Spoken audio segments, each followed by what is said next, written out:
La vérité sur le point d'être révélée changerait à jamais deux destins entrelacés par les ombres du passé, tandis que des secrets enterrés pendant des décennies menaçaient de faire s'écrouler le monde soigneusement construit de ceux qui se croyaient en sécurité. Qu'est-ce qui pourrait unir un puissant homme d'affaires millionnaire aux yeux bleus, comme la mer profonde, avec cette femme d'origine modeste dont les yeux verts cachaient une détermination implacable? Entre les gratte-ciels de verre de Paris et les murmures dans les couloirs des entreprises, deux âmes blessées par la même trahison se rencontreraient dans une danse dangereuse de vengeance et d'attraction inévitable. Elle humiliée publiquement et dépouillée de sa dignité, lui observateur silencieux, possédant les pièces qui compléteraient le puzzle d'une conspiration ayant détruit les deux familles, les murs invisibles séparant leur monde, le luxe des bureaux exécutifs face à la lutte quotidienne pour survivre dans des quartiers oubliés ne serait rien comparé à la conspiration qui les unissait sans qu'ils le sachent. Entre documents cachés et regards chargés d'une tension indéchiffrable, ils découvriraient que le véritable amour ne fait pas que guérir les blessures. Le verre se brisa contre le sol de marbre. Le silence qui suivit fut plus douloureux que le bruit. 20 paires d'yeux se fixèrent sur elle, tandis que les fragments de la coupe de champagne, très coûteuse, certainement, brillaient comme de petites étoiles à ses pieds. « Est-ce que tu ne peux même pas tenir une coupe sans tout gâcher ?» La voix de François Moreau, directeur général du groupe Riviera, résonna dans le salon. Il ne cria pas, ce n'était pas nécessaire. Son ton bas et incisif traversait l'air comme un couteau. Les invités, hommes d'affaires de haut niveau, politiciens, célébrités, restèrent immobiles, certains avec des sourires gênés, d'autres avec des regards de fausse compassion. Delphine Saunier, 28 ans, dans sa robe empruntée et ses escarpins de seconde main, sentit le monde s'arrêter. Ses yeux verts, la seule chose qu'elle considérait belle chez elle, se remplirent de larmes qu'elle refusa de laisser couler. Elle avait travaillé 2 ans comme assistante personnelle de François pour arriver à ce moment, son premier gala d'entreprise. Et maintenant, en moins de 5 secondes, tout s'était effondré avec cette maudite coupe. « Je suis vraiment désolée », murmura-t-elle, se baissant pour ramasser les morceaux. Ses mains tremblaient tellement qu'elle se coupa l'index avec l'un des fragments. Une goutte de sang tomba sur le marbre blanc. « Laisse ça, il y a du personnel pour ça. » François la prit par le bras, la relevant brusquement. Avec un sourire forcé vers ses invités, il l'entraîna vers un couloir latéral. « Tu gâches toujours tout, n'est-ce pas? Je t'ai donné une chance, Delphine, une fichue chance. » Quand la porte se referma derrière eux, dans l'intimité d'une petite salle de réunion, il explosa finalement. « Tu es incompétente. Je t'ai sorti de ton trou perdu. Je t'ai donné un travail que tu ne mérites pas. Et c'est comme ça que tu me remercies. En me faisant honte devant les actionnaires. » Chaque mot était un coup de fouet. Delphine se sentait diminuer, redevenir la petite fille effrayée de Lyon qui était arrivée à Paris avec un billet de train et trop d'illusions. « François, c'était un accident. Tais-toi. Demain, tu récupères tes affaires. Tu es viré. » Quand la porte se referma derrière lui, Delphine s'effondra contre le mur. Tout ce pourquoi elle avait lutté, les sacrifices, les humiliations, les nuits sans dormir, tout était terminé à cause d'une coupe brisée. Elle ne sut pas combien de temps elle resta là, mais quand elle sortit finalement, le gala continuait comme si rien ne s'était passé. Personne ne remarqua son absence, personne ne la chercha. Elle marcha parmi les invités comme un fantôme, invisible pour tous, sauf pour lui. Un homme l'observait depuis l'autre côté de la salle, grand, dans un costume bleu marine qui criait « sur mesure », il tenait un verre de whisky avec une élégance naturelle. Ses cheveux noirs parfaitement coiffés encadraient un visage aux traits définis. Mais ce furent ses yeux qui la captivèrent, bleus comme la mer profonde, froids mais intensément observateurs. Quand leurs regards se croisèrent, quelque chose dans l'air changea. Il inclina légèrement la tête comme s'il la reconnaissait d'un endroit impossible. Delphine détourna le regard embarrassé. Des hommes comme lui ne regardaient pas des femmes comme elle, pas avec respect du moins. Elle sortit sur la terrasse. Elle avait besoin d'air. La ville de Paris brillait sous ses pieds, indifférente à sa petite tragédie. Elle respira profondément, retenant ses larmes. « Excusez-moi. » La voix derrière elle était grave, maîtrisée. Elle se retourna et il était là, l'homme aux yeux bleus, lui offrant un mouchoir en soie. « Pour votre doigt, » expliqua-t-il d'un geste. « Il saigne. » Delphine baissa les yeux. Elle avait oublié la coupure, qui tachait maintenant légèrement le bord de sa robe. « Merci, » murmura-t-elle, acceptant le mouchoir d'une main tremblante. « Je suis Alexandre Valois. » se présenta-t-il, sans lui tendre la main, gardant une distance qui semblait calculée. Le nom résonna dans la tête de Delphine. Valois. Comme dans le groupe Valois, l'empire hôtelier le plus important de France. Comme la famille qui apparaissait constamment dans les magazines économiques que François l'obligeait à lire. « Delphine Saunier », répondit-elle, se demandant ce que faisait un Valois à parler avec l'assistante qui venait d'être licenciée. « Ce que Moreau vous a fait était injuste, » dit-il directement, sans préambule. Ses yeux bleus l'étudiaient comme si elle était un puzzle. « Vous ne méritiez pas cette humiliation. » Delphine se tendit. « Comment savez-vous ?»« J'observe. » C'est ce que je fais. Alexandre but une gorgée de whisky. François Moreau est un imbécile avec du pouvoir. La pire combinaison. Un petit sourire s'échappa des lèvres de Delphine, le premier de toute la soirée. Puis elle se souvint de sa situation et le poids de la réalité retomba sur elle. Peu importe maintenant, je suis viré. Alexandre hocha lentement la tête, comme confirmant quelque chose pour lui-même. De sa poche intérieure, il sortit une carte noire aux lettres argentées. Venez me voir demain. J'ai une proposition à vous faire. Delphine regarda la carte avec méfiance. Alexandre Valois, directeur général Fondation Valois. Une adresse dans le quartier le plus exclusif de Paris. Pourquoi? Parce que je reconnais le potentiel quand je le vois. Ses yeux plongèrent dans les siens. Et parce que tout le monde mérite une seconde chance. Sur ces mots, Alexandre Valois retourna dans la salle, la laissant seule avec une carte qui pesait plus que toutes ses possessions réunies. Si vous appréciez cette histoire, n'hésitez pas à laisser un like et à vous abonner à notre chaîne. Dites-nous dans les commentaires de quelle ville vous nous lisez. Et maintenant, découvrons ensemble quel secret cache Alexandre Valois. Delphine contemplait le plafond écaillé de son petit appartement. Les taches d'humidité formaient des figures qui, si on les regardait assez longtemps, semblaient raconter des histoires. C'était un jeu qu'elle avait inventé durant ses nuits d'insomnie. Ce matin, cependant, il n'y avait pas de temps pour les jeux. Dans 4 heures, elle devait se présenter au bureau de François pour récupérer ses affaires. Sur sa table de nuit, la carte noire d'Alexandre Valois brillait comme une promesse ou un piège. Elle se leva et se regarda dans le miroir fêlé de la salle de bain. Son visage ovale, encadré par des cheveux châtains clairs qui tombaient en vagues désordonnées jusqu'à ses épaules. Peau claire, presque pâle, avec quelques taches de rousseur rebelle sur le nez. Et ses yeux verts, grands et expressifs, héritage de sa grand-mère, la seule qui avait cru en elle quand elle avait décidé de quitter Lyon. « Tu vas dévorer le monde, ma petite », lui avait dit la vieille dame avant de mourir. 6 ans plus tard, le monde semblait la dévorer, elle. Pendant qu'elle se douchait, avec l'eau à peine tiède, elle ne pouvait pas se permettre plus. Elle repassa son histoire. Fille unique de parents absents, lui alcoolique, elle résignée. Elle avait grandi pratiquement seule dans un quartier périphérique de Lyon. Elle avait étudié la gestion à l'université publique grâce à une bourse, travaillant comme serveuse le soir. Quand elle avait obtenu son diplôme, elle avait vendu le seul souvenir précieux de sa grand-mère, une bague en argent avec une petite émeraude, pour acheter un billet pour Paris et 1 mois de loyer dans une pension. Le reste n'avait été que pure obstination. 200 demandes d'emploi, 30 entretiens,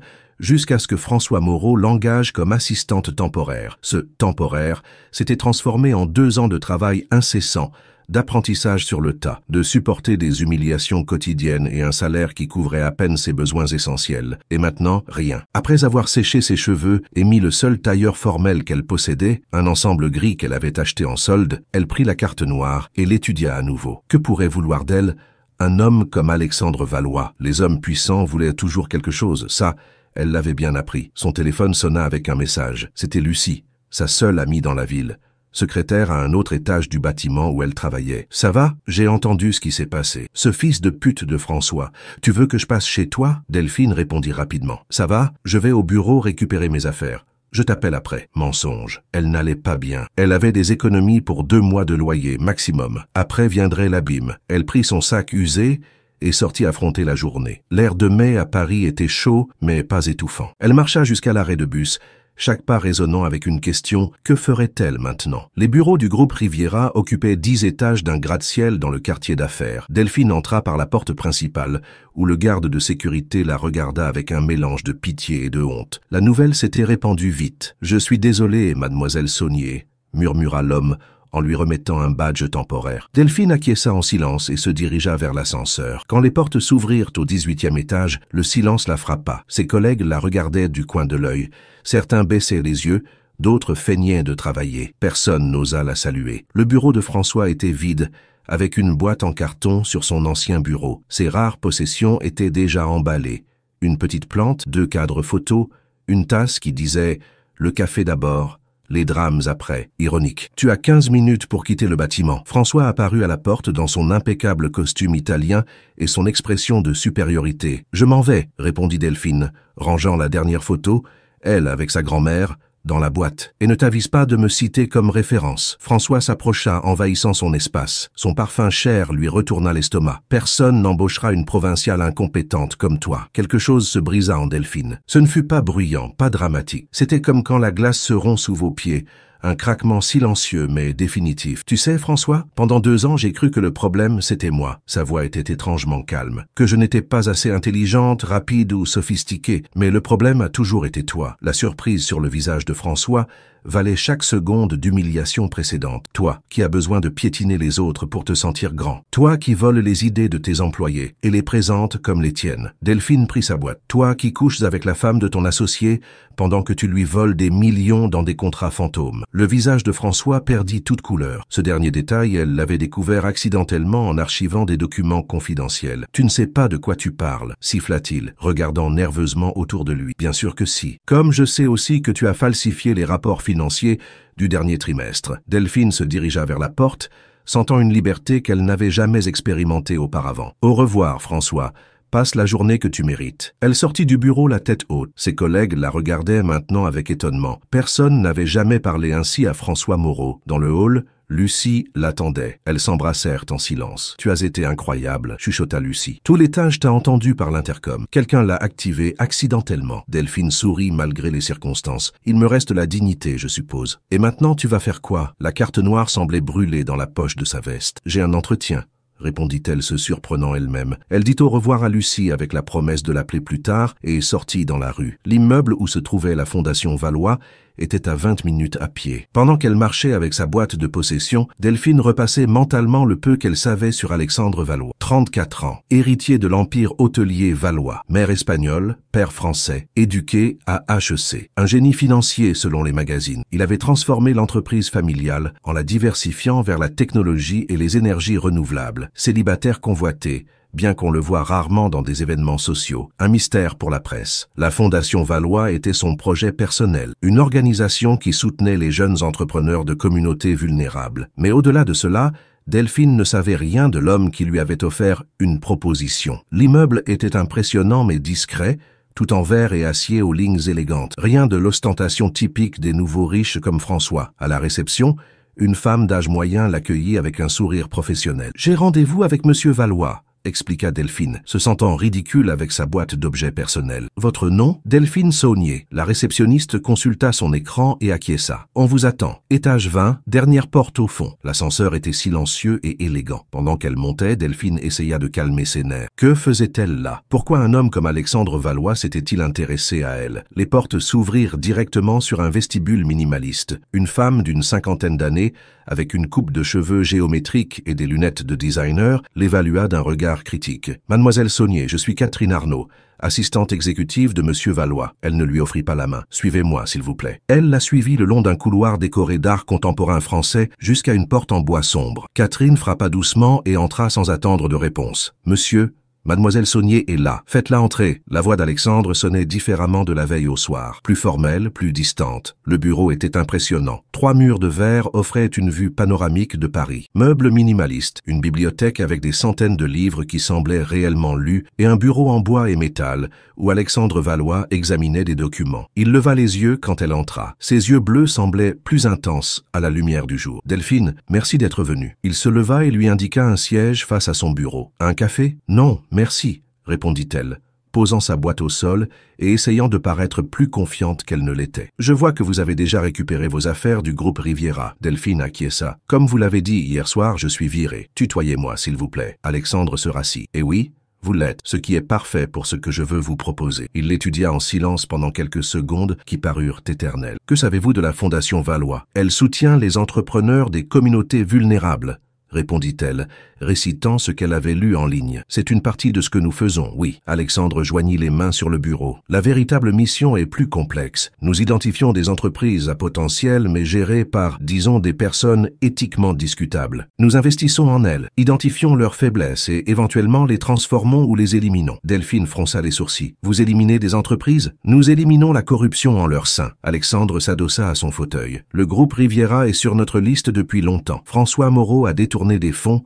exploiter des fournisseurs et éviter les impôts de façon très créative. »« Je sais, » murmura Delphine, se rappelant les documents qu'elle avait vus. « Mais je ne comprends pas ce que j'ai à voir avec tout ça. J'ai besoin d'informations internes, quelqu'un qui connaisse le fonctionnement quotidien, les secrets, les vulnérabilités. » Ses yeux se plantèrent dans les siens. « Vous » Delphine sentit un frisson. « Je n'y travaille plus. Mais vous y avez travaillé pendant 2 ans. Vous connaissez chaque recoin de cette entreprise. » Alexandre ouvrit un tiroir et sortit un dossier. Et d'après ce que m'a dit Catherine, il y a 1 heure, vous avez dit exactement ce que vous pensiez à François Moreau devant tout le bureau. La surprise dut se refléter sur son visage, car Alexandre esquissa presque un sourire. Nous avons des contacts, expliqua-t-il simplement, ce qui me confirme que vous êtes exactement la personne dont j'ai besoin. Et qu'est-ce que j'y gagne? La question sortit plus provocante qu'elle ne l'aurait voulu. À sa surprise, Alexandre sembla apprécier sa franchise. Un vrai travail pour commencer. Comme consultante à la fondation, il fit glisser un document vers elle. Avec un salaire qui triple ce que Moreau vous payait et une prime considérable quand nous aurons terminé l'opération. Delphine regarda le contrat avec incrédulité. Le chiffre représentait plus d'argent qu'elle n'en avait jamais vu de sa vie. Pourquoi moi? Il y a des milliers de personnes plus qualifiées. Parce que j'ai vu quelque chose en vous hier soir. Alexandre se leva et marcha vers la fenêtre. Sa silhouette se découpait contre le ciel de Paris. La même rage froide que j'ai ressentie il y a des années. Le même feu contrôlé. Il se tourna pour la regarder et quelque chose dans sa posture changea. Pour un instant, Delphine entrevit autre chose que l'homme d'affaires calculateur. Elle vit de la douleur, elle vit de l'histoire. De plus, continua-t-il, revenant à son ton professionnel, j'ai besoin de quelqu'un que François Moreau a complètement sous-estimé. Et clairement, c'est vous. Delphine pensa à son misérable appartement, à ses économies qui diminuaient, aux nuits qu'elle avait passées à pleurer de frustration pendant que François se moquait de son accent lyonnais, ou critiquait ses vêtements bon marché. Qu'est-ce que j'aurais exactement à faire? Travailler avec moi, me raconter tout ce que vous savez, m'aider à construire un dossier que nous pourrons présenter aux autorités et au conseil d'administration. Alexandre s'assit sur le bord du bureau, étonnamment proche. Faire tomber un tyran, en gros. Et si je refuse? Alors je vous remercie pour votre temps, je vous offre une recommandation pour n'importe quel emploi que vous cherchez et nous suivons des chemins séparés. Sa réponse fut immédiate et honnête. Pas de pression, Delphine, c'est votre décision. Elle le fixa, cherchant la tromperie, le piège caché, mais elle ne trouva que ses yeux bleus, intenses et énigmatiques, attendant patiemment sa réponse. J'accepte, dit-elle finalement, mais à une condition. Alexandre leva un sourcil, clairement pas habitué à ce qu'on lui pose des conditions. Je veux savoir pourquoi vous faites vraiment ça. Pourquoi vous tenez tant à faire tomber des gens comme François? Un silence tendu s'installa entre eux. Pendant un moment, Delphine pensa qu'elle était allée trop loin. Mais alors quelque chose changea sur le visage d'Alexandre. Une fissure dans le masque parfait. C'est une longue histoire, répondit-il finalement, et pas très agréable. J'ai du temps. La cafétéria au 15e étage de l'immeuble Valois était presque vide à cette heure. Alexandre avait insisté pour changer d'endroit pour leur conversation. Mon bureau a des oreilles, expliqua-t-il brièvement tandis qu'il la guidait à travers l'immeuble. Ils étaient maintenant assis près d'une baie vitrée qui offrait une vue panoramique sur Notre-Dame. Le café de Delphine, un cappuccino parfait, refroidissait lentement tandis qu'Alexandre organisait ses pensées. Il portait une chemise bleue retroussée jusqu'au coude, révélant une montre discrète mais qui coûtait probablement plus que tout ce que Delphine avait gagné dans sa vie. Mon père, Édouard Valois, a construit cet empire à partir de rien, commença-t-il finalement. Sa voix avait changé. Elle avait un ton plus personnel, moins contrôlé. Fils d'immigrés espagnols, il a grandi dans un quartier pauvre de Marseille. À 16 ans, il travaillait comme groom dans un hôtel miteux. À 40, il possédait 10 hôtels de luxe. Il fit une pause pour boire une gorgée de son café noir. Je l'admirais plus que quiconque au monde. C'était mon héros. Ses yeux se perdirent à l'horizon, comme s'il cherchait quelque chose au loin. Quand j'ai eu 18 ans, il m'a envoyé à HEC. Apprends des meilleurs pour être meilleur qu'eux, m'a-t-il dit. Delphine observait chaque nuance de son visage, fascinée par cet homme qui semblait si différent du dirigeant froid qu'il avait reçu dans son bureau. Durant ma 2e année d'études, j'ai reçu un appel. Mon père avait été arrêté pour fraude fiscale. La mâchoire d'Alexandre se crispa visiblement. François Moreau, son associé et meilleur ami, l'avait dénoncé avec des preuves falsifiées. Mon père est allé en prison et Moreau s'est approprié 3 de nos meilleurs hôtels dans le cadre d'un accord. Je suis désolé, murmura Delphine, sincèrement émue. Ma mère est tombée en dépression, et 6 mois plus tard, mon père a été retrouvé pendu dans sa cellule. La voix d'Alexandre se brisa légèrement, mais il se reprit immédiatement. Le verdict officiel était suicide. Mais vous n'y croyez pas? Mon père ne se serait jamais ôté la vie. C'était un catholique fervent. De plus, il a laissé une lettre. Alexandre fit une pause, comme s'il décidait combien partager. Une lettre où il me demandait de prendre soin de ma mère et de ne jamais faire confiance à François Moreau. La police a établi que la lettre était authentique, mais les circonstances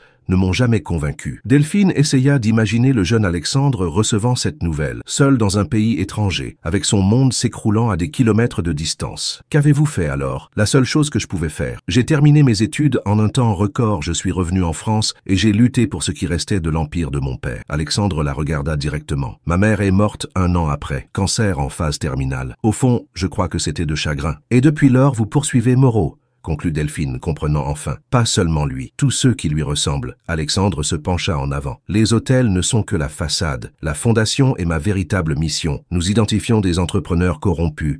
Nous rassemblons des preuves et nous les traduisons en justice, ou nous les forçons à changer leurs pratiques. Et ça marche toujours? Un sourire amer traversa le visage d'Alexandre. Pas toujours. Le système est conçu pour protéger les puissants. Il haussa les épaules. Mais nous avons eu des succès significatifs. François Moreau est personnel. Il a échappé à la justice trop longtemps. Delphine hocha lentement la tête, assimilant toutes ces informations. Une partie d'elle se demandait si elle était manipulée, si cette histoire de tragédie et de rédemption n'était qu'une stratégie pour obtenir sa collaboration. Mais la douleur dans les yeux d'Alexandre semblait trop réelle pour être feinte. « Et vous ?» demanda-t-il soudainement. « Quelle est votre histoire ?» La question l'a pris par surprise. Personne à Paris ne lui avait vraiment demandé son passé, comme si sa vie avant d'arriver dans la capitale n'importait pas. « Il n'y a pas grand-chose à raconter, » répondit-elle évasivement. « J'en doute, » répliqua Alexandre, en l'observant avec un réel intérêt. Personne n'arrive jusqu'ici sans une histoire. Quelque chose dans son regard, dans la façon dont il attendait patiemment, l'encouragea à parler. « Je suis né à Lyon, un quartier en périphérie, de ceux qui n'apparaissent pas sur les cartes postales touristiques. » Delphine jouait avec sa tasse de café. « Mon père était maçon. Il buvait trop. Ma mère nettoyait des maisons. On ne la voyait presque jamais. » Elle se surprit à partager des détails qu'elle n'avait racontés à personne à Paris. Pas même à Lucie. C'est ma grand-mère qui m'a vraiment élevé. Elle était spéciale, sans éducation formelle, mais elle connaissait Molière et Victor Hugo par cœur. Elle vendait des pâtisseries au marché et c'est avec ça qu'elle a payé mes livres scolaires. Le souvenir lui arracha un sourire. C'est elle qui a insisté pour que j'étudie, qui m'a appris que la connaissance était le seul billet de sortie de la pauvreté. Delphine regarda par la fenêtre. Quand elle est morte, j'ai utilisé l'argent de sa bague pour venir ici. C'est ce qu'elle aurait voulu. Elle semble avoir été une femme extraordinaire, commenta Alexandre. Elle l'était. Delphine se redressa, retrouvant sa contenance. Le reste, vous le savez déjà. J'ai trouvé un emploi chez François. J'ai supporté 2 ans d'humiliation. J'ai brisé une coupe très chère et nous voilà. Il y a autre chose, dit Alexandre, l'étudiant attentivement. Quelque chose que vous ne me dites pas. Delphine se tendit. Cet homme voyait trop. François, les mots se bloquèrent dans sa gorge. C'était la première fois qu'elle essayait de les articuler. Il a tenté de prendre des libertés avec moi, plusieurs fois. Les yeux d'Alexandre s'assombrirent dangereusement. Vous a-t-il fait du mal? Pas physiquement. J'ai toujours su l'esquiver, trouver des excuses. Delphine respira profondément. Mais les insinuations, les réunions en tête-à-tête, les regards. C'était épuisant de vivre ainsi. Pourquoi êtes-vous resté? Parce que j'avais besoin de ce travail. Parce que chaque mois, j'envoyais de l'argent à ma mère à Lyon. Sa voix se durcit. Parce que chaque non que je disais à François était une petite victoire. Alexandre acquiesça en silence. Pendant un moment, il sembla qu'il allait tendre sa main par-dessus la table pour prendre la sienne, mais il se retint. « Je comprends maintenant pourquoi j'ai vu ce feu en vous, » dit-il finalement. « Vous êtes habitué à lutter toute ma vie. » Ils se regardèrent à travers la table. Quelque chose d'indéfinissable flottait entre eux. Une sorte de reconnaissance mutuelle, de compréhension qui allait au-delà des mots. Le téléphone d'Alexandre vibra, rompant ce moment. Il le consulta brièvement et fronça les sourcils. « Nous devons retourner au bureau. Des informations importantes sur le groupe Riviera viennent d'arriver. » Tandis qu'il retournait au bureau d'Alexandre, Delphine sentait que quelque chose d'essentiel avait changé entre eux. Il n'était plus simplement patron et employé, ou alliés circonstanciels. Ils partageaient quelque chose de plus profond, des blessures similaires infligées par le même homme. Le bureau d'Alexandre était occupé à leur arrivée. Catherine, son assistante, discutait avec un jeune homme à l'air nerveux qui n'arrêtait pas d'ajuster ses lunettes. Tous deux se tournèrent quand ils entrèrent. « Monsieur Valois, voici Marc Durand », présenta Catherine. « Il travaille au département informatique du groupe Riviera et il a des informations intéressantes. » Marc bougea mal à l'aise. Il était mince, avec un t-shirt de super-héros sous une chemise à carreaux et des baskets usées. Quand il vit Delphine, ses yeux s'ouvrirent de surprise. « Delphine, que fais-tu ici ?»« Marc est le technicien qui réparait toujours mon ordinateur, » expliqua Delphine à Alexandre. « Le seul qui ne me traitait pas comme une moins que rien dans cette entreprise. » Alexandre évalua le jeune homme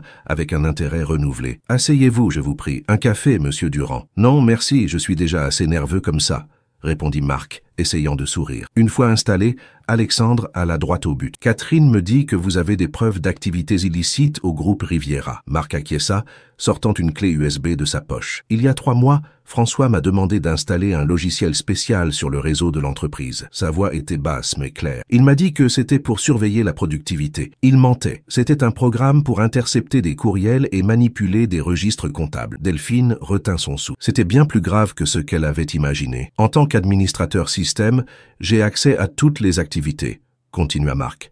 J'ai compilé des preuves depuis lors. Il regarda Delphine. Après ce qu'il t'a fait hier, j'ai décidé qu'il était temps d'agir. Alexandre prit la clé USB. Pourquoi venir vers nous? Vous auriez pu aller voir les autorités. Marc laissa échapper un rire amer. François a des amis puissants, partout. Il ajusta à nouveau ses lunettes. Mais hier, après l'incident, Delphine a mentionné quelque chose à propos de contrats fantômes. J'ai fait des recherches sur Internet et j'ai trouvé des articles sur ce que fait la Fondation Valois. Qu'y a-t-il exactement là-dedans? Demanda Alexandre, examinant la petite clé comme si elle contenait des diamants. Tout, le ton de Marc était sombre. Des courriels où François planifie avec le directeur financier comment détourner des fonds, des registres altérés, une liste de paiements à des politiciens et quelque chose concernant un projet appelé Provence qui implique des terres protégées en Camargue. Alexandre et Catherine échangèrent un regard significatif. Le projet Provence est ce que nous recherchons depuis des mois, expliqua Catherine à Delphine. Nous soupçonnons que le groupe Riviera déplace des communautés pour construire un complexe touristique, mais nous n'avions pas de preuves concrètes. Vous les avez maintenant, affirma Marc. Qu'est-ce qui vous a poussé à prendre un tel risque? Demanda Alexandre, étudiant le jeune homme avec une nouvelle admiration. Marc regarda Delphine avant de répondre. Ma famille et de Camargue. Ma grand-mère vit encore dans l'une de ces communautés. Sa voix se durcit. François Moreau n'est pas seulement un patron abusif, c'est un monstre qui détruit des vies pour de l'argent. Delphine se rappela les fois où Marc avait réparé son ordinateur. Toujours aimable, toujours invisible pour les autres. Elle n'avait jamais imaginé qu'il gardait un secret aussi puissant. Cela change tout, dit Alexandre, se levant. Avec ces informations, nous pouvons présenter un dossier solide au conseil d'administration et aux autorités. Et qu'adviendra-t-il de Marc? Demanda Delphine, inquiète pour son ami. François saura qui a divulgué l'information. J'ai démissionné ce matin, répondit Marc avec un sourire nerveux. En fait, je suis parti juste après que tu aies tenu tête à François. Te voir l'affronter, ça m'a donné du courage. Alexandre observa l'interaction entre eux avec une expression pensive. Monsieur Durand, la Fondation Valois vous offre protection et un emploi, si cela vous intéresse, dit-il finalement. Nous avons besoin de personnes avec vos compétences et vos principes. La surprise sur le visage de Marc était évidente. Vraiment? Mais je ne suis qu'un technicien. Un technicien avec du courage, répondit Alexandre. Catherine s'occupera des détails. Maintenant, si vous voulez bien nous excuser, Mademoiselle Saunier et moi devons examiner ces informations immédiatement. Quand Catherine et Marc sortirent, Alexandre connecta la clé à son ordinateur. Durant les heures suivantes, lui et Delphine examinèrent des centaines de documents, courriels et registres. L'ampleur de la corruption de François Moreau était stupéfiante. « Je n'arrive pas à croire que j'ai travaillé si longtemps pour cet homme », murmura Delphine, horrifiée devant les preuves de déplacement forcé en Camargue. « Parfois, nous ne voyons pas ce qui est juste devant nous, répondit Alexandre sans quitter l'écran des yeux, ou nous choisissons de ne pas le voir. Quelque chose dans son ton fit que Delphine le regarda attentivement. Il y avait de la tension dans ses épaules, une rigidité qu'elle n'avait pas remarquée auparavant. « Il se passe autre chose ?» demanda-t-elle. Alexandre hésita, chose inhabituelle chez lui. Finalement, il désigna un courriel à l'écran. Ce message, il est de Richard Valois, mon oncle et actuel président du conseil d'administration du groupe Valois. Delphine lut rapidement. C'était une réponse à François Moreau,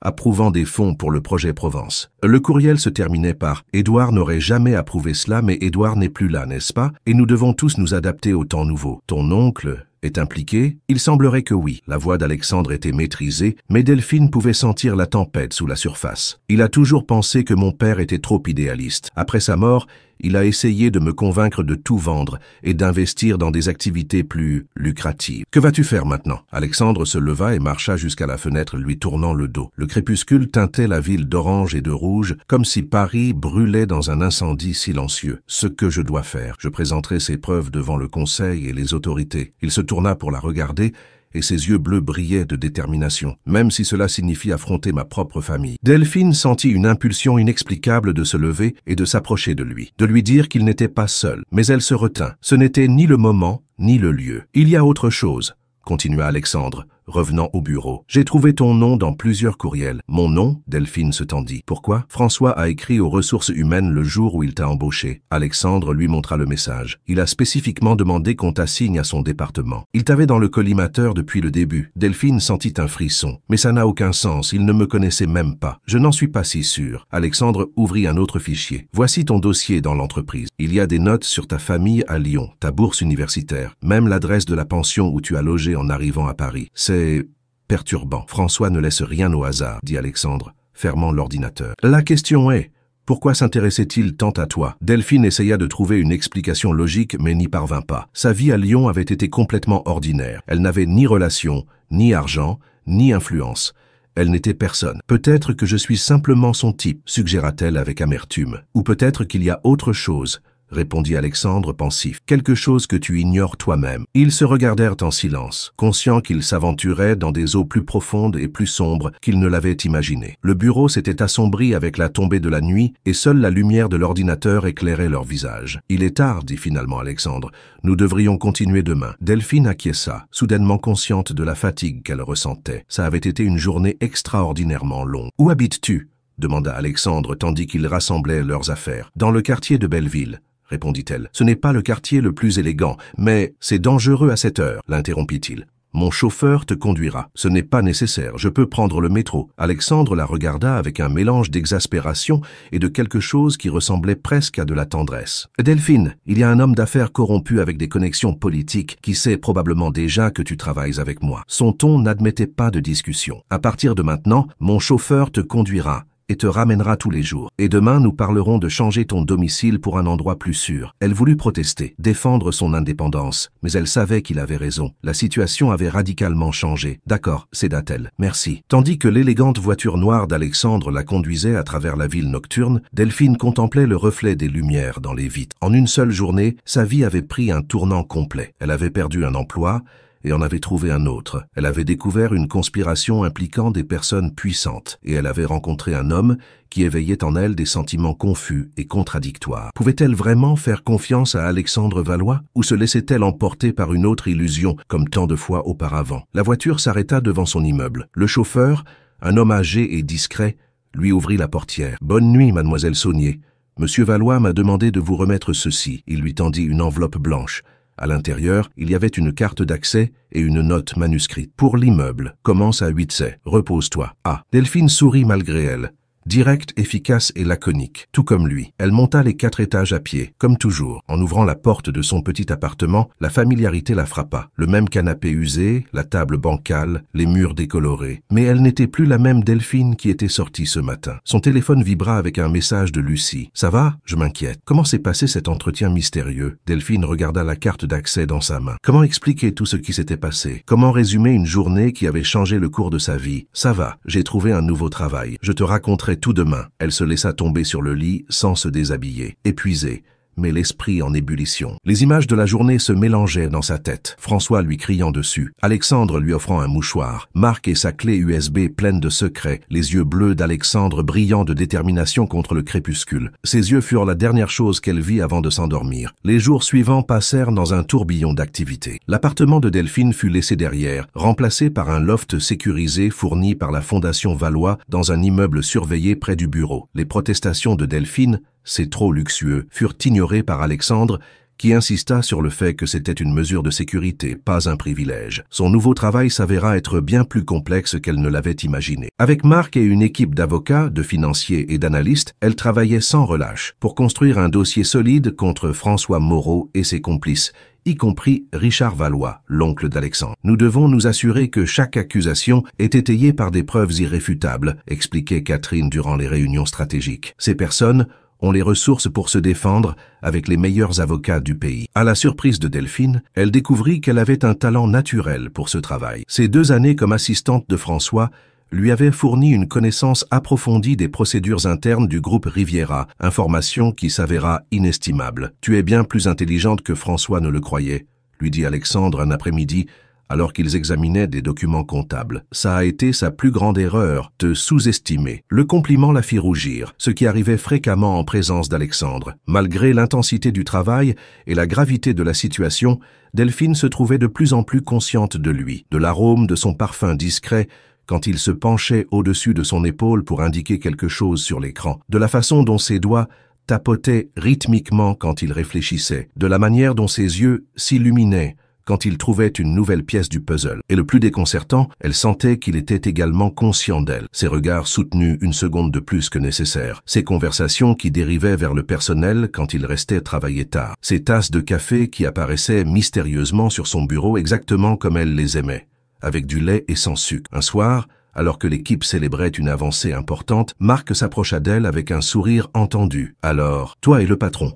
commenta-t-il à voix basse, tandis que les autres trinquaient. « Quoi? Non, non, nous travaillons juste ensemble » protesta Delphine, sentant la chaleur monter à ses joues. « Bien sûr » répondit Marc avec une incrédulité évidente. C'est pour ça qu'il te regarde comme si tu étais le soleil après un mois de pluie. Tu imagines des choses, insista-t-elle, bien que son cœur s'accéléra à cette idée. La vérité était que Delphine luttait contre ses propres sentiments. Alexandre Valois représentait tout ce qu'elle avait appris à se méfier. Pouvoir, argent, privilèges. Et pourtant, chaque jour, elle découvrait des facettes de lui qui défiaient ses préjugés. Comme quand elle l'avait trouvé à 6 heures du matin au bureau, endormi sur des documents, les cheveux ébouriffés et vulnérables comme un enfant. Ou quand elle l'avait vu consoler une femme de ménage dont le fils était malade, lui offrant non seulement du temps libre, mais arrangeant personnellement pour que l'enfant soit soigné par des spécialistes. Une fois, ils furent surpris par un orage, en revenant d'une réunion avec un informateur. Réfugié dans un petit café du Marais, trempé et riant, Alexandre lui parla de son adolescence, de ses rêves brisés de devenir archéologue,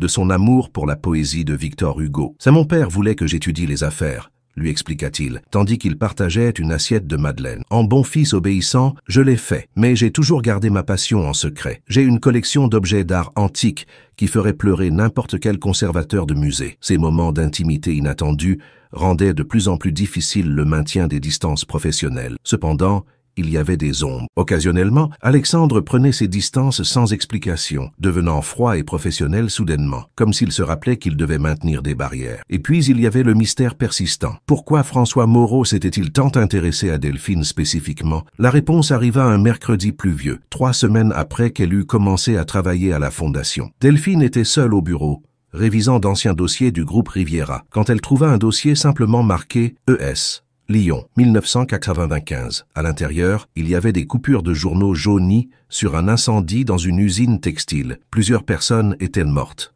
dont le propriétaire, un entrepreneur nommé Étienne Saunier. Saunier, son nom de famille. Le cœur battant, Delphine continua à lire. Étienne Saunier avait été brièvement associé avec Édouard Valois, le père d'Alexandre, dans un projet immobilier à Lyon qui ne s'était jamais concrétisé. Une photographie montrait 2 hommes souriants se serrant la main. Édouard Valois, élégant et confiant, et à ses côtés un homme au visage aimable avec des yeux verts qui lui semblèrent terriblement familiers. Les mêmes yeux qu'elle voyait chaque matin dans le miroir. « Ma grand-mère n'a jamais parlé de lui », murmura-t-elle pour elle-même, essayant de comprendre ce qu'elle voyait. Maman a seulement dit qu'il était mort avant ma naissance. Elle continua d'examiner les documents et chaque nouvelle page révélait des connexions plus troublantes. Étienne Saunier avait enquêté sur des irrégularités financières dans des entreprises locales juste avant sa mort. L'incendie avait été officiellement déclaré accidentel, mais un journaliste local suggérait une possible négligence criminelle. Et sur la dernière page, une note manuscrite de François Moreau, ES en savait trop.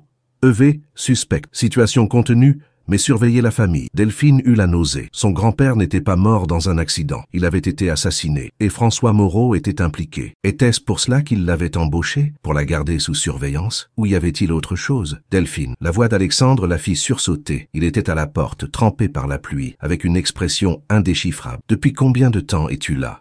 demanda-t-elle, incapable de cacher son trouble. « Assez longtemps. » Il s'approcha et regarda les documents sur le bureau. « Je vois que tu l'as trouvé. » Un frisson parcourut son dos. « Tu le savais? Tu savais qui était mon grand-père » Alexandre acquiesça lentement. « Je l'ai su le jour où je t'ai vu au gala. J'ai reconnu tes yeux. » Il s'assit face à elle. « Ce sont les mêmes qu'Étienne Saunier. Les mêmes que je me souvenais des photos que mon père conservait. Pourquoi ne me l'as-tu pas dit ?» La voix de Delphine tremblait entre confusion et colère. « Parce que je devais être sûr. » Alexandre passa une main dans ses cheveux mouillés. « Je devais confirmer que tu ne travaillais pas pour François, que tu ne faisais pas partie de son plan. » « Quel plan? De quoi parles-tu » Alexandre respira profondément. « Ton grand-père et mon père avaient découvert un système de blanchiment d'argent impliquant des politiciens locaux et des hommes d'affaires, incluant François Moreau. Ils préparèrent des preuves pour les présenter aux autorités fédérales. Sa voix se durcit. 1 semaine avant la date prévue, l'usine de ton grand-père a brûlé. 3 mois plus tard, mon père a été arrêté pour fraude fiscale. Delphine sentit qu'elle manquait d'air. François les a réduits au silence tous les deux. C'est ce que je crois. Mais je n'ai jamais eu assez de preuves. Alexandre se pencha en avant. Jusqu'à maintenant. Parmi les documents que Marc nous a fournis, il y a des virements qui relient François à l'inspecteur qui a certifié l'incendie comme accidentel. Et moi, qu'ai-je à voir avec tout ça? Après la mort de ton grand-père, François a gardé ta famille sous surveillance, probablement par précaution, pour s'assurer qu'il n'avait pas de documents compromettants. Alexandre la fixa intensément. Quand tu es apparu cherchant du travail à Paris, il a dû reconnaître ton nom de famille et a décidé de te garder près de lui pour te surveiller. Delphine assimilait toutes ces informations avec un mélange d'horreur et de clarté. Tant de pièces détachées de sa vie s'emboîtant soudainement. Ma grand-mère, elle a toujours été très réservée concernant mon grand-père. Elle m'a seulement dit que c'était un homme bon qui aimait sa famille et qui est mort trop jeune. Les larmes lui montèrent aux yeux. Je ne savais rien de tout ça, je te crois, dit doucement Alexandre. Après avoir confirmé cela, j'ai voulu te le dire, mais je ne trouvais pas le bon moment, et je craignais. Je craignais qu'en le sachant, tu t'éloignes. L'honnêteté dans sa voix fit que Delphine releva la tête. Pourquoi m'éloignerais-je? Parce que ma famille est aussi impliquée. L'expression d'Alexandre reflétait une douleur profonde. Mon oncle Richard savait ce que François avait fait et a gardé le silence. C'est pourquoi il soutient maintenant le projet Provence. François le tient par complicité. Le silence qui suivit fut dense, chargé de révélations et d'émotions sans nom. « Que faisons-nous maintenant ?» demanda finalement Delphine. « Justice, répondit Alexandre, sa voix retrouvant sa détermination. Pour ton grand-père, pour mon père, pour tous ceux qui ont souffert à cause de l'ambition de gens comme François et mon oncle. » Leurs regards se croisèrent à travers le bureau et quelque chose se cristallisa entre eux. Ils n'étaient plus seulement des alliés ou des collègues. Ils étaient unis par des fils invisibles qui remontaient au passé, par des pertes partagées, par un destin qui semblait avoir entrelacé leur chemin bien avant qu'ils ne se connaissent. « Il y a autre chose que tu devrais voir, » dit Alexandre, sortant son téléphone. « J'ai reçu ceci il y a 1 heure. C'était un message d'un numéro inconnu avec une photo jointe. Lucie, l'amie de Delphine, entrant dans l'immeuble de la fondation. Lucie est venue ici, elle ne m'a rien dit. Elle n'est pas venue, répondit Alexandre sombre. Cette photo a été prise aujourd'hui. C'est une menace, Delphine. François sait que nous sommes après lui. La peur s'empara d'elle. Lucie est en danger. J'ai déjà envoyé une équipe de sécurité pour la protéger. Alexandre se leva. Mais cela signifie que nous devons accélérer nos plans. François devient nerveux et cela le rend plus dangereux. Delphine acquiesça, sentant une nouvelle détermination naître entre la peur et la colère. Ce n'était plus seulement une question de travail ou d'avenir, c'était une question de famille, de passé, de justice trop longtemps refusée. Faisons-le, dit-elle fermement. Finissons-en une fois pour toutes. Alexandre la regarda avec une intensité qui fit accélérer son cœur. Pendant un moment, il sembla qu'il allait dire quelque chose de plus, quelque chose de personnel. Mais au lieu de cela, il acquiesça et reprit son mode professionnel. « Je vais réunir l'équipe. Demain, nous présenterons tout devant le conseil d'administration et le procureur simultanément. » Il se dirigea vers la porte, mais s'arrêta avant de sortir. « Delphine, merci de me faire confiance. » Malgré tout, quand elle resta seule, Delphine regarda à nouveau la photographie de son grand-père aux côtés du père d'Alexandre. 2 hommes qui avaient essayé de faire ce qui était juste et qui avaient payé le prix le plus élevé. « Ce ne fut pas en vain, » promit-elle à voix basse comme une prière. « Ce ne sera pas en vain. » Cette nuit-là, tandis que la pluie frappait contre les fenêtres de son loft, Delphine ne pouvait pas dormir. Les révélations du jour occupaient chaque recoin de son esprit. Quand la sonnette retentit après minuit, elle ne fut pas surprise. D'une certaine façon, elle savait qui c'était. Alexandre était à la porte, toujours en tenue de travail mais avec l'aspect de quelqu'un qui a livré une bataille intérieure. Ses yeux bleus brillaient d'une émotion qu'il n'essayait pas de dissimuler. « Pardonne-leur, dit-il, mais il y a quelque chose que je dois te dire, et ça ne peut pas attendre jusqu'à demain. » Delphine s'écarta pour le laisser entrer, soudainement consciente de son pyjama simple et de ses cheveux décoiffés. Mais Alexandre ne semblait pas s'en soucier. « Demain, nous affronterons des personnes puissantes et dangereuses. » commença-t-il, faisant les 100 pas dans le salon. « Je ne sais pas comment tout cela finira. Et avant que cela n'arrive, j'ai besoin que tu saches. » Il s'arrêta, cherchant les mots justes. Delphine retint son souffle. « Quand je t'ai vu à ce gala, je pensais que tu n'étais qu'une pièce de plus dans mon plan contre François, » continua-t-il finalement. « Puis j'ai découvert qui tu étais vraiment, et j'ai pensé que c'était le destin, une opportunité pour la justice que nous méritons tous les deux. » Il s'approcha d'elle, réduisant la distance entre eux. « Mais maintenant, sa voix s'adoucit. Maintenant, je sais que tu es bien plus que cela, Delphine. Tu es la personne la plus courageuse, intègre et surprenante que j'ai jamais rencontrée. » Le cœur de Delphine battait si fort qu'elle craignait qu'il puisse l'entendre. « Alexandre, tu n'as rien à dire, » l'interrompit-il doucement. « J'avais juste besoin que tu le saches, quoi qu'il arrive demain. » Et alors, avant qu'elle ne puisse répondre, il se pencha et l'embrassa. Un baiser doux, presque révérencieux, qui contenait des questions et des promesses. Quand ils se séparèrent, Delphine vit dans ses yeux le même tourbillon d'émotions qu'elle ressentait, peur, espoir, désir, et quelque chose de plus profond qu'aucun des deux n'osait encore nommer. « Je m'en vais maintenant, » murmura-t-il, effleurant sa joue du dos de la main. « Repose-toi, demain sera un jour décisif. » Et avant qu'elle ne puisse le retenir, avant qu'elle ne puisse lui dire de rester, d'affronter ensemble la nuit et ses démons, Alexandre était parti. Delphine resta immobile au milieu du salon, les doigts sur ses lèvres, sentant que quelque chose de fondamental avait changé en elle, comme si toutes les pièces éparses de sa vie trouvaient enfin leur place. Demain, ils affronteraient François Moreau et ses complices. Demain, ils chercheraient justice pour les crimes du passé. Mais cette nuit, pour la première fois depuis longtemps, Delphine se permit de rêver à l'avenir. La salle du conseil du groupe Valois était impressionnante par dessin. Située au dernier étage du bâtiment central, ses murs de verre offraient une vue à 360 degrés de Paris. L'imposante table en cèdre pouvait accueillir 20 personnes, bien que ce matin seuls 10 sièges soient occupés. D'un côté, Alexandre Valois, Delphine Saunier, Catherine Arnaud, Marc Durand et 2 avocats de la Fondation. De l'autre, Richard Valois, un homme corpulent de 60 ans avec le même bleu pénétrant dans les yeux que son neveu, accompagné du directeur financier de la corporation et de 2 conseillers juridiques. La tension dans l'air était presque palpable. « Je te remercie d'avoir accepté cette réunion extraordinaire, mon oncle », commença Alexandre, sa voix professionnelle dissimulant parfaitement la tempête d'émotions que Delphine savait qu'il ressentait, surtout compte tenu de la nature sensible des sujets à traiter. Richard Valois sourit avec indulgence.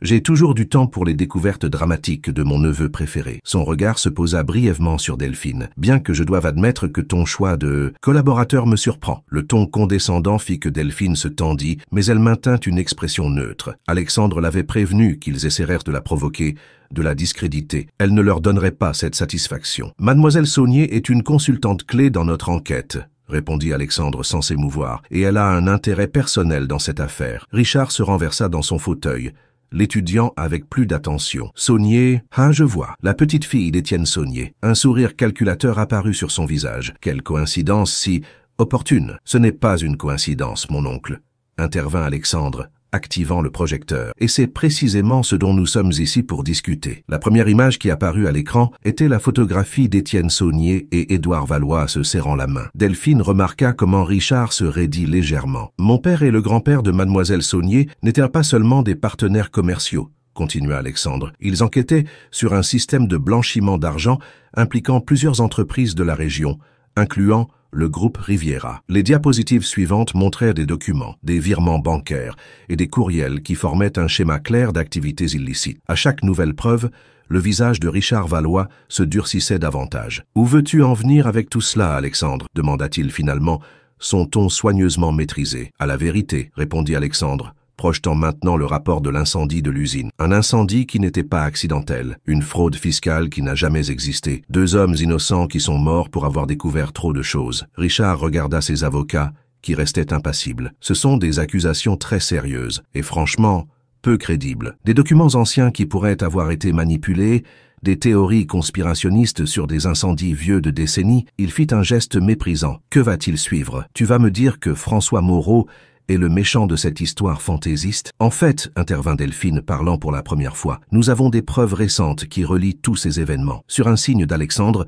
Marc activa la présentation suivante, les fichiers extraits du groupe Riviera. Durant l'heure suivante, ils présentèrent méticuleusement chaque preuve, les contrats fantômes en Camargue, les pots de vin à des fonctionnaires, les menaces aux communautés locales, et enfin, le lien direct entre François Moreau et la mort d'Étienne Saunier. L'inspecteur qui a certifié l'incendie comme accidentel a reçu un virement de 50 000 € 3 jours plus tard, expliqua Catherine, indiquant les relevés bancaires, d'un compte au Luxembourg que nous avons directement lié à François Moreau. Le silence qui suivit fut absolu. Richard Valois regardait les documents, son visage un masque indéchiffrable. « Je vois que tu as beaucoup travaillé là-dessus, mon neveu », dit-il finalement, d'une voix étrangement calme. « Quel est exactement ton objectif? Détruire la réputation de la famille? Venger ton père à tout prix? Mon objectif est la justice, répondit Alexandre, soutenant le regard de son oncle, et la transparence. Des valeurs que mon père et le tien considéraient fondamentales dans cette entreprise. La justice.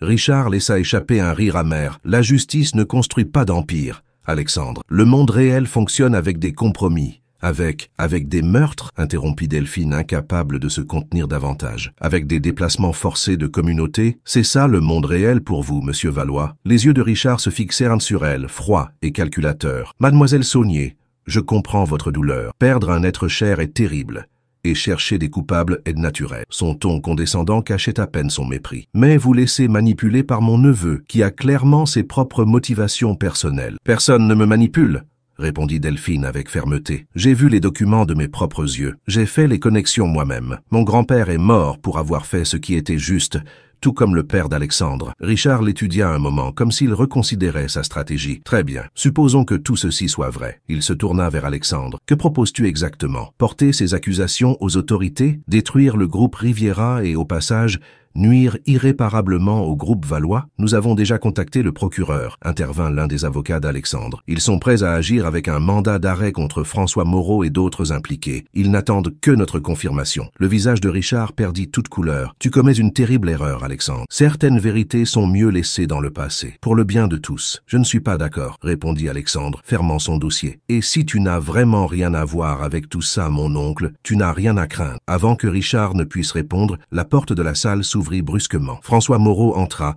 suivi de deux hommes à l'allure incontestable de garde du corps professionnel. « Désolé d'interrompre cette touchante réunion familiale, dit-il avec un sourire qui n'atteignait pas ses yeux. Mais il m'a semblé que je devrais être présent, puisque je suis apparemment le sujet principal. » Delphine sentit un frisson en revoyant son ancien patron. Alexandre se leva, s'interposant subtilement entre elle et François. « Moreau, je ne me souviens pas t'avoir invité. »« Oh, Richard a été très aimable de me tenir informé. » répondit François, échangeant un regard avec l'oncle d'Alexandre. « Après tout, nous sommes partenaires depuis si longtemps, presque famille, n'est-ce pas, Richard ?» Le silence qui suivit confirma ce qu'il soupçonnait déjà. La trahison était complète. Richard Valois avait alerté François de la réunion. « Et celle-ci doit être ta nouvelle assistante ?» François regarda Delphine avec un sourire cruel. « Tu as toujours eu bon goût pour le personnel, Alexandre, bien que tu devrais mieux vérifier leurs références. Certaines peuvent être problématiques. Nous savons exactement qui est Delphine, répondit Alexandre, sa voix dangereusement maîtrisée. « Et nous savons exactement qui tu es, François. Un assassin, un voleur, un exploiteur. » François feignit la surprise. Quelles accusations graves et complètement infondées, bien sûr. Il se tourna vers Richard. « Je te l'avais dit, non ?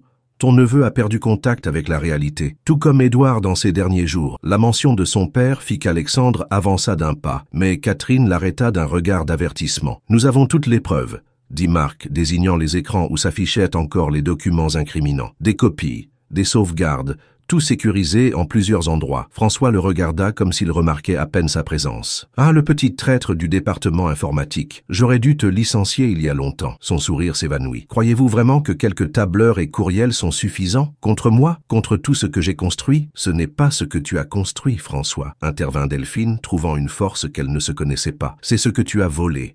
À ma famille, à la famille Valois, aux communautés en Camargue. » François la regarda, et pour la première fois, Delphine vit quelque chose qui ressemblait à de la peur dans ses yeux. Ce ne fut qu'un éclair, rapidement remplacé par du mépris. « J'ai toujours su que tu étais un problème, Delphine Saunier. Dès le moment où j'ai vu ta candidature avec ce nom de famille. » Il s'approcha d'elle, ignorant la tension évidente d'Alexandre. « Je t'ai gardé près de moi pour te surveiller, et ça a parfaitement fonctionné. Jusqu'à maintenant. Éloigne-toi d'elle, avertit Alexandre, sa voix chargée de menaces. François l'ignora, son attention fixée sur Delphine. « Est-ce que ton petit ami millionnaire t'a dit que je ne travaillais pas seul, que toutes ces années, j'ai eu des associés, des protecteurs, des personnes avec autant à perdre que moi ?» Il désigna Richard. « Des personnes prêtes à faire ce qui est nécessaire pour protéger leurs intérêts. »« Ça suffit, François, » intervint Richard, visiblement nerveux. « Ce n'était pas ce dont nous avions convenu. »« Vraiment ?» François laissa échapper un rire froid. « Et qu'avions-nous convenu exactement, Richard? Que je porterais toute la culpabilité pendant que tu feignais l'ignorance? Que tes mains resteraient de propres après toutes ces années ?» L'atmosphère dans la salle devint encore plus tendue. Les avocats des deux parties échangeaient des regards inquiets. « Dis-leur la vérité, Richard, » continua François, implacable. « Dis-leur qui a vraiment ordonné de faire taire Édouard Valois quand il a menacé d'aller voir les autorités. Dis-leur qui a suggéré qu'un accident était la meilleure solution pour le problème Saunier. » Delphine sentit qu'elle manquait d'air. Elle regarda Richard Valois dont le visage avait perdu toute contenance. « C'est un mensonge, » protesta Richard, mais sa voix manquait de conviction. « Vraiment ?» François sortit son téléphone. « Parce que j'ai des enregistrements qui suggèrent le contraire. Je garde toujours une assurance, Richard. Toujours. » L'ambiance se transforma en chaos. Richard criait des accusations. François répondait par des menaces. Les avocats tentaient d'intervenir. Au milieu de la confusion, Alexandre s'approcha de Delphine. « Nous devons sortir d'ici, » lui dit-il à voix basse. « Ça devient incontrôlable. » Mais avant qu'il ne puisse bouger, la porte s'ouvrit à nouveau. Cette fois, plusieurs agents du parquet entrèrent dans la salle, menés par une femme d'âge moyen à l'expression sévère. « François Moreau, Richard Valois », annonça-t-elle, montrant son identification. « Vous êtes en état d'arrestation pour fraude fiscale, corruption de fonctionnaires, déplacement forcé de communauté et complot en vue de commettre un homicide. » Le silence qui suivit fut assourdissant. François fut le premier à se ressaisir. « C'est une erreur, » protesta-t-il, tandis qu'un agent lui passait les menottes. « J'ai des relations, j'ai des protections. Vous ne pouvez pas me faire ça. » Richard, quant à lui, semblait avoir vieilli de 10 ans en un instant. Il regarda Alexandre avec un mélange de rage et de résignation. « Tu viens de détruire ta propre famille, » lui dit-il, tandis qu'on le menottait. « Tout ce que ton père a construit. »« Non, » répondit Alexandre avec fermeté. « Je sauve ce que mon père a vraiment construit. Son héritage d'intégrité. » Tandis que les agents emmenaient François et Richard, la procureure s'approcha d'Alexandre et Delphine. « Les informations que vous avez fournies ont été cruciales, » leur dit-elle. « Nous poursuivions Moreau depuis des années, mais il nous échappait toujours. Cette fois, il ne s'en sortira pas. Que va-t-il se passer maintenant ?» demanda Delphine, encore sous le choc des événements vertigineux. Procès public. Avec les preuves que nous avons, plus ce que nous venons d'entendre, il risque des décennies de prison. La procureure regarda Alexandre. Votre père serait fier, monsieur Valois. Quand la salle fut enfin vide, seuls Alexandre et Delphine restaient près des immenses fenêtres. La ville continuait sa vie normale en bas, ignorant le drame qui venait de se dérouler. C'est fini, murmura Delphine, ressentant un étrange vide. Après tant d'années, c'est enfin terminé. Alexandre la regarda, ses yeux bleus reflétant le même mélange complexe d'émotions. Soulagement, tristesse, incertitude. Non, répondit-il doucement, ce n'est que le commencement. Et à ce moment, avec la lumière de midi baignant la salle, où tant de secrets avaient été révélés, Delphine comprit qu'il avait raison. La fin de cette histoire de corruption et de vengeance n'était que le début de quelque chose de nouveau. Quelque chose qui n'avait pas encore de nom, mais qui battait fort entre eux. Les semaines suivantes s'écoulèrent dans un tourbillon de déclarations, de réunions avec des procureurs et de gros titres dans les journaux. L'arrestation de François Moreau et Richard Valois ébranla le monde des affaires français. D'autres cas de corruption furent révélés, d'autres victimes, d'autres complices. Le groupe Valois affronta sa propre tempête. Chute d'action, clients nerveux, restructuration du conseil d'administration. Alexandre prit le contrôle total, affrontant chaque crise avec une détermination inébranlable. Delphine resta à ses côtés, non plus comme consultante mais comme directrice du département de responsabilité sociale, nouvellement créé. Sa première initiative, un programme de réparation pour les communautés touchées en Camargue. Mais au milieu du chaos professionnel, tous deux trouvèrent des moments de quiétude partagés, des dîners tardifs après de longues journées de travail, des conversations à l'aube sur leurs rêves, leurs peurs, leur avenir. Et peu à peu, le baiser qu'ils avaient partagé cette nuit pluvieuse cessa d'être un moment isolé pour devenir le début de quelque chose de plus profond. Un soir, tandis qu'ils examinaient des documents dans le bureau d'Alexandre, il rompit un silence confortable. « Je veux te montrer quelque chose, » dit-il, rangeant les papiers. Mais ce n'est pas ici. Où? À Lyon. La surprise dut se refléter sur son visage, car Alexandre sourit avec une certaine timidité, une expression rare chez lui. « Il y a un terrain qui appartenait à ton grand-père et à mon père, » expliqua-t-il. « Un terrain qu'ils ont acheté ensemble, avant tout ce qui s'est passé. Il n'a jamais été développé, mais il est toujours là, intact. Pourquoi veux-tu me le montrer? Parce qu'il représente ce qui aurait pu être, et ce qui peut encore être. » Le voyage à Lyon fut révélateur à plus d'un titre. Le terrain s'avéra être une belle étendue en périphérie de la ville, avec vue sur les collines et un ruisseau cristallin le traversant. Ils allaient construire un centre communautaire, expliqua Alexandre, tandis qu'ils marchèrent parmi les arbres. Des écoles, des cliniques, des logements abordables. Un projet qui aiderait vraiment les gens, pas seulement générer des profits. C'est magnifique, murmura Delphine, sentant une connexion immédiate avec le lieu. Je peux presque les imaginer ici, planifiant, rêvant. Nous pouvons reprendre ce rêve, dit Alexandre, prenant sa main. Ensemble, dans ses yeux, Delphine vit quelque chose qui allait au-delà d'un projet d'entreprise. Elle vit une proposition, une promesse, un avenir partagé. « Est-ce une stratégie commerciale, monsieur Valois ?» demanda-t-elle avec un sourire, bien que son cœur battît la chamade. « C'est une stratégie de vie, mademoiselle Saunier, » répondit-il, l'attirant contre sa poitrine. « La meilleure que j'ai jamais conçue. Sous le ciel de Lyon, sur la terre que leurs ancêtres avaient rêvé de transformer ensemble, ils scellèrent d'un baiser un pacte qui transcendait le temps et les cicatrices du passé. Une année peut tout changer. Depuis cet après-midi à Lyon, la vie de Delphine s'était transformée d'une manière qu'elle n'aurait jamais cru possible. Le centre communautaire Saunier-Valois était sur le point d'être inauguré. Ce qui avait commencé comme une idée romantique près du ruisseau était devenu une impressionnante réalité de bâtiments durables, d'espaces verts et de lieux communautaires. Le projet, financé par la Fondation Valois mais géré par un conseil local, comprenait une école technique, une clinique, une bibliothèque et des logements abordables pour les familles à faible revenu. Delphine contemplait les derniers préparatifs depuis la fenêtre du bureau temporaire. Les ouvriers installaient des guirlandes multicolores pour la cérémonie du lendemain. Des enfants du quartier couraient, curieux de tant d'activités. « On dirait que tout est prêt, » dit Marc, désormais directeur de la technologie du projet, s'approchant avec une tablette. « Les systèmes fonctionnent parfaitement, »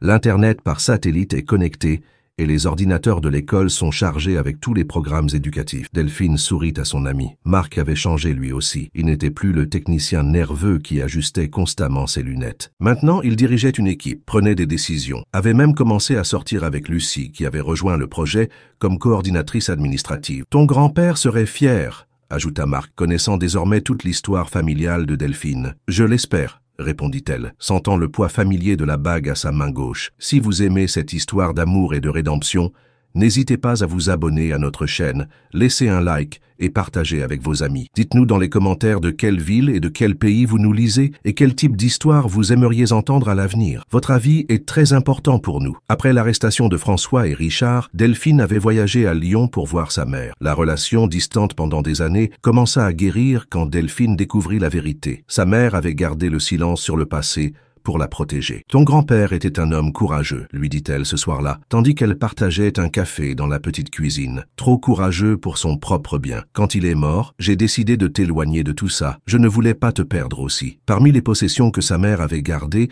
Delphine trouva la bague de fiançailles de sa grand-mère, un petit saphir serti dans de l'argent, simple mais plein d'histoire et de signification. La même bague qui brillait maintenant à son doigt, placée là par Alexandre 3 mois auparavant, lors d'un dîner privé sur le terrain où autrefois leur grand-père avait rêvé de construire un avenir meilleur. « Où est Alexandre ?» demanda Marc, interrompant ses souvenirs. « Il est allé chercher ma mère à l'aéroport », répondit Delphine, consultant sa montre. « Il devrait arriver bientôt. » Comme si elle l'avait invoqué, son téléphone vibra avec un message. « Nous sommes en route. »« Ta mère ne cesse de parler de la beauté de Lyon au printemps. Je t'aime. » Ces deux derniers mots provoquaient encore un frisson dans sa colonne vertébrale, non par leur nouveauté. Alexandre les disait constamment maintenant, comme s'il avait besoin de compenser toutes les années de retenue émotionnelle, mais par leur profonde vérité. Le chemin n'avait pas été facile. Le scandale médiatique, les procès, les menaces d'anciens alliés de François et Richard. Tout cela avait mis leur relation à l'épreuve. Il y eut des nuits de discussions enflammées sur la façon de gérer la crise,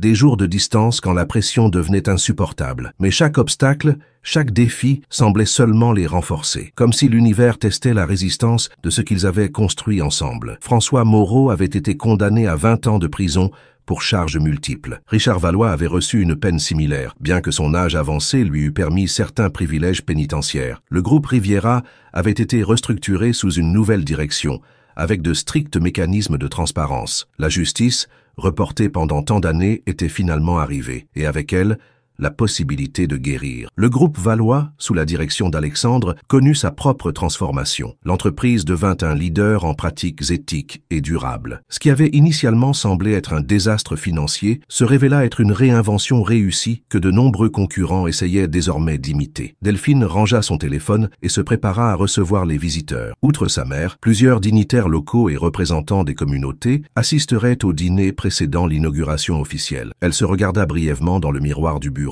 Son reflet lui renvoya l'image d'une femme transformée, cheveux relevés en un chignon élégant, une robe vert émeraude qui mettait en valeur ses yeux et une confiance qu'elle n'avait jamais possédée auparavant. Elle n'était plus l'assistante effrayée qui brisait des coupes dans des galas d'entreprise. Elle était Delphine Saunier, directrice de la fondation Saunier-Valois, fiancée d'Alexandre et architecte de son propre destin. Le bruit de véhicules approchant l'attira de ses pensées. Elle sortit accueillir les premiers invités, parmi eux Alexandre et sa mère. Voir sa mère descendre de la voiture avec un sourire timide l'étonnait encore. Marie Saunier, si longtemps une figure distante consumée par le travail et les soucis, apprenait à vivre de nouveau. Sa relation avec Alexandre, initialement tendue, il est trop riche, trop puissant, il n'est pas pour toi, s'était progressivement transformée en respect mutuel et finalement en véritable affection. « Maman !» Delphine l'étreignit fortement. « Comment était le voyage ?»« Magnifique !» répondit Marie, regardant autour d'elle avec émerveillement. « Je n'arrive pas à croire ce que vous avez construit ici. Ton père et ton grand-père seraient si fiers. » La mention de son père, chose rare dans la bouche de sa mère, émut Delphine. Un autre fantôme du passé qui commençait à trouver la paix. Alexandre s'approcha et embrassa doucement Delphine, respectant la présence de sa future belle-mère, mais sans cacher son affection. « Tout semble incroyable. » lui dit-il. « L'équipe a fait un travail extraordinaire. Nous avions une bonne motivation, » répondit-elle, serrant sa main. Le dîner précédant l'inauguration fut un événement intime dans la cour centrale du complexe. De longues tables décorées de fleurs locales et de bougies accueillirent les représentants des communautés, les autorités et l'équipe qui avait rendu le projet possible. Au milieu du dîner, Alexandre se leva pour porter un toast. Sa présence commandait naturellement l'attention, mais ce soir il y avait quelque chose de différent en lui, une émotion qu'il montrait rarement en public. Il y a un an, quand Delphine et moi avons visité ce terrain pour la première fois en tant qu'adultes, nous ne pouvions qu'imaginer ce qu'il pourrait devenir. Commença-t-il, sa voix résonnant dans la cour. Aujourd'hui, grâce au travail inlassable de vous tous, ce rêve est une réalité. Il leva son verre. Mais plus important que les bâtiments, que la technologie, que l'infrastructure, c'est l'esprit qui les habite. Il regarda directement Delphine. L'esprit de deux familles qui ont décidé qu'il était possible de faire des affaires avec intégrité, qu'il était possible de générer de la richesse sans exploiter les autres, qu'il était possible de rêver d'un monde meilleur et de travailler pour le construire. Son regard parcourut les visages attentifs de tous les présents. Ce centre communautaire n'est pas seulement un monument à Étienne Saunier et Édouard Valois, c'est un engagement envers l'avenir, envers vos enfants, vos petits-enfants, les générations qui viendront. Il leva son verre un peu plus haut, aux secondes chances, aux rêves reportés mais jamais oubliés, à la justice qui, bien que tardive, finit par arriver. Tous les présents se levèrent, émus par les paroles d'Alexandre. Delphine, des larmes contenues, leva également son verre, et à l'amour, ajouta-t-elle, surprenant tout le monde par son intervention spontanée, qui est en fin de compte la force la plus transformatrice de toutes. Leurs regards se croisèrent à travers la table, communiquant bien plus que n'importe quel mot ne pourrait exprimer. La célébration se poursuivit jusqu'à tard dans la nuit. Lorsque finalement les invités commencèrent à se retirer,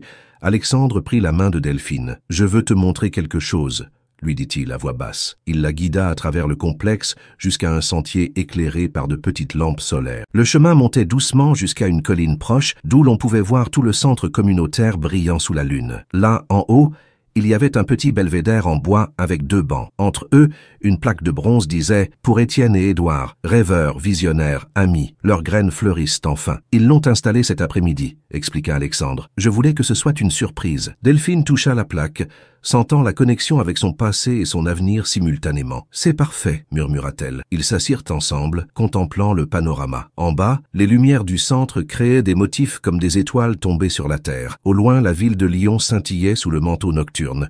Et plus loin encore, les collines de la région se découpaient contre le ciel étoilé. « Sais-tu quel jour nous sommes ?»